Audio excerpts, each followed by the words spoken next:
You living down there? No, it's walking person's dogs. Oh, gotcha.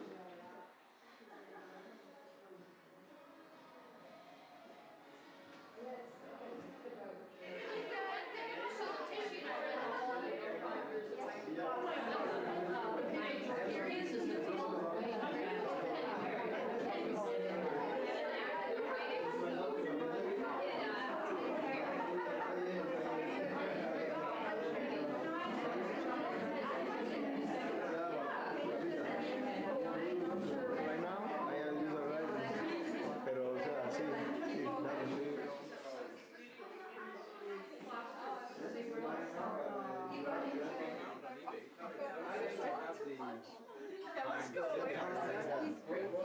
I was talking to him about EJF, because after I saw your site, then Hello Exhibit V, it's Haley here at Gallery 1580. I'm talking here with Margaret. Margaret, pronounce your last name for me. I always have a problem pronouncing your last name. Hantiuk.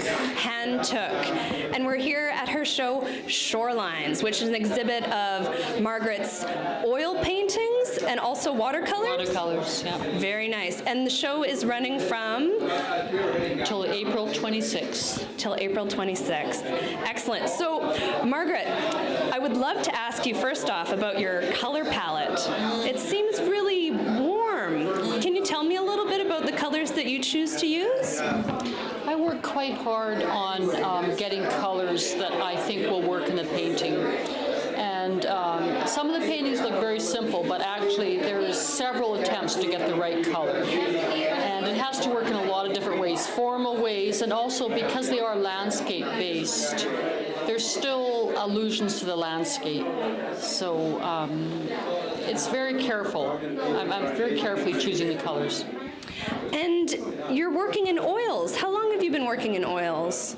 About 3 years. I've tried acrylics, I've gone to oils, I went back to acrylics, and now I'm with oils and the watercolors.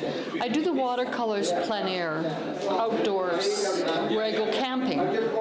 So they're done on site. Where do you go camping? On Thetis Island. Oh, how lovely. Yeah. And a few of them have been done in like China Beach and wherever I go kind of for the day when I have enough time to set up a little watercolor setup. So.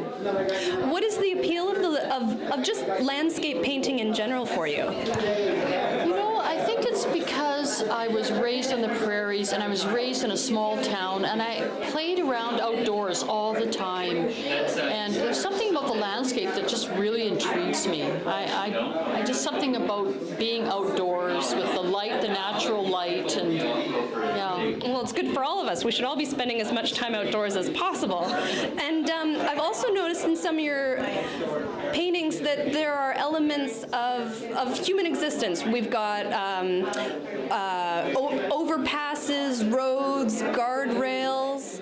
Can you tell me about the appeal of those kinds of elements? I'm really interested in the built environment contrasting with the natural environment, and I find that very interesting. And it also helps build a tension with the actual edges of the canvas. So I find it really formally interesting in the composition to have the built environment versus the natural environment. Excellent. So what artists do you find particularly inspiring? Right now I'm very interested in Peter Doig, who has a show in Montreal right now, and he uses photographs to some extent, and he involves the landscape, but on the other hand, they're almost surreal, and I find my work is moving more and more that way, that, you know, I am almost abstracting the landscape. I'm more interested in the memory of being there rather than the actual, you know, copying a landscape photograph. I'm more interested in some kind of an idea of the landscape than the landscape itself, and he does that too. So I guess with your oil paintings, you're painting a lot from memory? I am painting from memory, and I'm also using some of my own photographs, always my own photographs, and working from that as a starting point and then taking it further and further and further. What can we expect from you in the future, Margaret?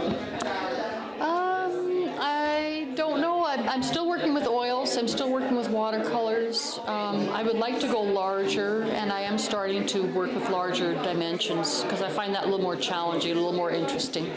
Excellent. And we can also look forward to you participating in the Fernwood Art Stroll. The Fernwood Art Stroll, June 21st, 22nd. FernwoodArtStroll.ca, or is it CCOM? I can't remember. Google Fernwood Art Stroll. Perfect. Thanks so much, Margaret, and congratulations on a great show. Thank you, Haley.